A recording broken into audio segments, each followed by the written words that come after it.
Now, with the government completely cornered over the inaction in the 6-year-old's rape case, Home Minister KJ George finally spoke in the Assembly and said that an FIR will be filed against the school management. Now, George said that the investigations revealed that it was the school management's fault. Now, ಇವತ್ತು ಹೇಳ್ತಾ ಇದ್ದೀನಿ, ಅಲ್ಲಿ ಸಹ ಅದು ಭಾರಿ ಒಂದು ದುರ್ಘಟನೆ ನಡೆದಿದ್ದು 2ನೇ ತಾರೀಕಿಗೆ ನಮಗೆ ಗೊತ್ತಾಗ್ತದೆ. ಅವ್ರ ಪೋಷಕರು ಕಂಪ್ಲೇಂಟ್ ಕೊಡ್ತಾರೆ. ಅದರಲ್ಲಿ ಏನಾಗ್ತದೆ, ಅವಳು ಬುದ್ಧಿಮಾಂದ್ಯ ಇಲ್ಲ, ಅವ್ರಿಗೆ ಯಾರು ತಪ್ಪಾಗಿ ತಿಳ್ಕೋಬೇಡಿ, ಅದೊಂದು ಶಿ ಇಸ್ ನಾಟ್ ಇದು ಅವ್ರ ಹೈಪರ್ ಟೆನ್ಷನ್, ಕೆಲವು ಹೈಪರ್ ಆಕ್ಟಿವ್. ಯಾಕಂದ್ರೆ ಕೆಲವು ಮಕ್ಕಳು ಇರ್ತಾರೆ ಭಾರಿ ಆಕ್ಟಿವ್ ಆಗಿರ್ತಾರೆ. And she is A very clever girl. ಆ ಕ್ಲಾಸಲ್ಲಿ ಅವಳು 5ನೇ ಇದು, ಅವಳು ಕ್ಲಾಸಲ್ಲೇ ಕೂರೋದಿಲ್ಲ, ಸ್ವಲ್ಪ ಓಡಿ ಆಡೋದು, ತುಂಟತನ ಮಾಡೋದು ಅದು ಸ್ವಲ್ಪ ಜಾಸ್ತಿ ಇದೆ. ಅದಕ್ಕಾಗಿ ಒಂದು ಶಾಡೋ ಟೀಚರ್ನ ಮಾಡ್ತಾರೆ. ಬಟ್ ಅಲ್ಲಿ ಏನಾಗಿದೆ, ಅಲ್ಲಿ ಶಾಡೋ ಟೀಚರ್ ಬರೋದು 8:40 ಬರ್ಬೋದು ಅಂದಾಜು.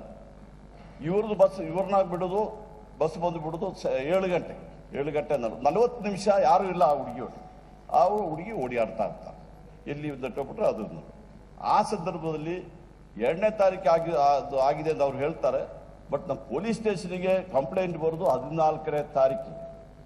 ಅಲ್ಲಿ ತನಕ ಆ ಮ್ಯಾನೇಜ್ಮೆಂಟ್ ಅವರು ಅವ್ರಿಗೆ ಗೊತ್ತಿದ್ದರೂ ಸಮೇತ ಅವರು ಪೇರೆಂಟ್ಸ್ ಪೋಷಕರಿಗೆ ಸಮೇತ ತಿಳಿಸಲಿಲ್ಲ. ಆ ಮನೆಯಲ್ಲಿ ಪಾಪ ಸಣ್ಣ ಹುಡುಗಿ ಅದು ನೋವಿದೆ ಅಂತ ಹೇಳಿದ ಕೂಡಲೇ ಮತ್ತೆ 2-3 ದಿವಸ ಆದ್ಮೇಲೆ ಕರ್ಕೊಂಡೋಗಿ ಡಾಕ್ಟರ್ಸ್ಗೆ ಮಾತ್ರ ಗೊತ್ತಾಗಿದೆ ಅವಳ ಮೇಲೆ ಲೈಂಗಿಕ ಕಿರುಕುಳ ಆಗಿದೆ, ಅತ್ಯಾಚಾರ ಆಗಿದೆ. ಅದು ಅತ್ಯಾಚಾರ ಬಿಟ್ರೆ ತಾವು ತಿಳ್ಕೋಬೇಕು, ನ್ಯೂ ಡೆಫಿನೇಷನ್ ಪ್ರಕಾರ 376A ಪ್ರಕಾರ ಅತ್ಯಾಚಾರ ಆಗಿದೆ ಅಂತ ಹೇಳ್ತಾರೆ.